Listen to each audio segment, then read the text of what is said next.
Taigi, Kevinėlis mus pavedė. Kodėl aš sakau, kad pavedė, nes mes neturėjom nei to hovish, tokio tono, kad čia oi kažkas tokio. Ką jisai padarė, tai patį, ką 2.14 Fedčeras pasakė, kad mes nebeturėsime dot ploto. Kas yra dot plotas? Tai dot plotas yra toks dalykas, jeigu šiaip nežinot šitų terminų, tai skenuok.lt yra aukščiausios klasės edukacija plus signalai. Tai dot plotas yra, kai mes turime visus Fed memberius, kurie sužymi, kur turėtų eiti interest rate. Tai mažinti, palikti ar augti, ne? Tai mes šito daugiau nebematysime. 2.14 Fedčeras lygiai tą patį padarė. O Kevinėlio argumentas buvo, kad nereikia žiūrėti, kas čia bus, nereikia žiūrėti, ką kiti balsuoja, reikia susikaupti į tai, nes jo tikslas yra, kad infliacija taptų 2 procentai. 2 procentai. Daugelis žmonių, daugelis rimtų traderių, rimtų analitikų, ką padarė, tai tiesiog pradėjo praisinti, kad mes pamatysime net interest rate kilimą, kas nėra labai gerai rinkom. Todėl, kai Kevinėlis išėjo pašnekėtis, tai tik užsiminė apie tai, rinka bitkoinas nukrito 2 procentais. Tai yra labai ne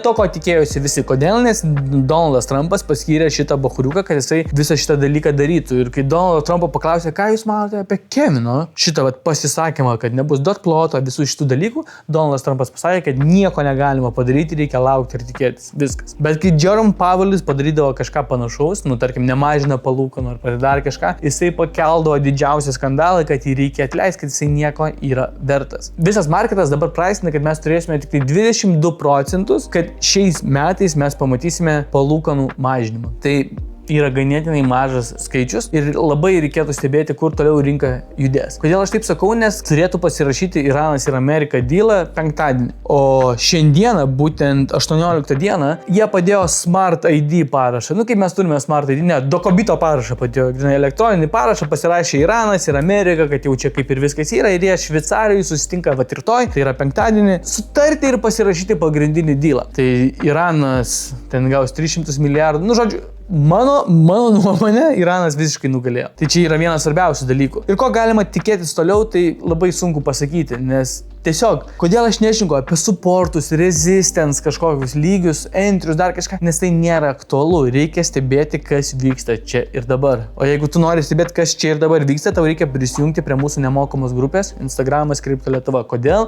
Nes šitas vaizdo įrašas filmuojamas 18 dieną, aš nežinau, gal išeis rytoj, gal 20, nieks negali žinoti. Šitą informaciją nebus sena, bet jeigu būtų mūsų nemokomi grupai, tu ją gautum iš karto straight up. Dar vienas svarbus dalykas, aš praeitam vaizdo įrašą minėjau, kad Netanyahu ką pasakė, kad jam nesvarbu, ar bus pasirašytas dealas ar ne, jisai toliau bombarduos Lebanoną, nes į tą ceasefire, nors yra tai skirtingos valstybės, tai yra Iranas ir tas Lebanonas, tai yra 2 skirtingos valstybės. Tai įtraukia į karo pabaigą abidvi, nes Hezbollah tipo tenai, čia žydų tema, čia žydų skema, žodžiu, vyksta. Ir Izraelis pasakė, kad jie toliau bombarduos Lebanoną, o būtent balandžio mėnesį mes turėjome jau tą ceasefire, kur irgi turi pasirašyti viską, bet tiesiog Izraelis toliau bombardavo Lebanoną ir Iranas pasakė, fuck off, mes nepasirašysim šito dealo, nes tai yra visiškai ne mūsų naudai ir čia yra visiškai nesąmonė. Pažiūrėkit, kaip elgėsi Izraelis. Ir buvo išėjęs net toksai kaip ir straipsnis, kaip iš Baltųjų rūmų išlindo informacija, kažkas su tokiom ausim išgirdo.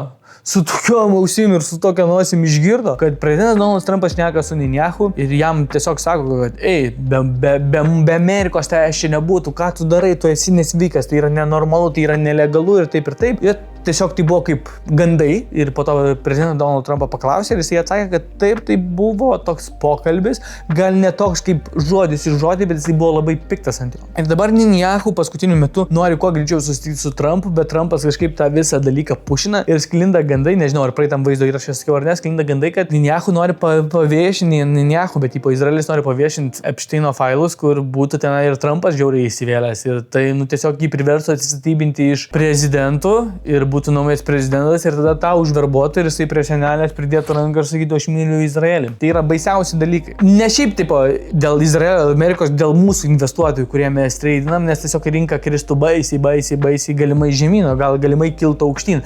Nes visus šitus kritimus, tas infliacijas, tarifus, visus šitus dalykus, kas organizavo Donaldas Trumpas. Tai jeigu jį išmestų iš ofiso, gal kažkaip žmonės tikėtųsi kažko geresnio. Tai ir tokie dalykėliai svarbiausia yra neapsikrauti ir neskubėti kažkur treidinti, jeigu nežinai, ką darai, tai Instagramas Kripto Lietuva.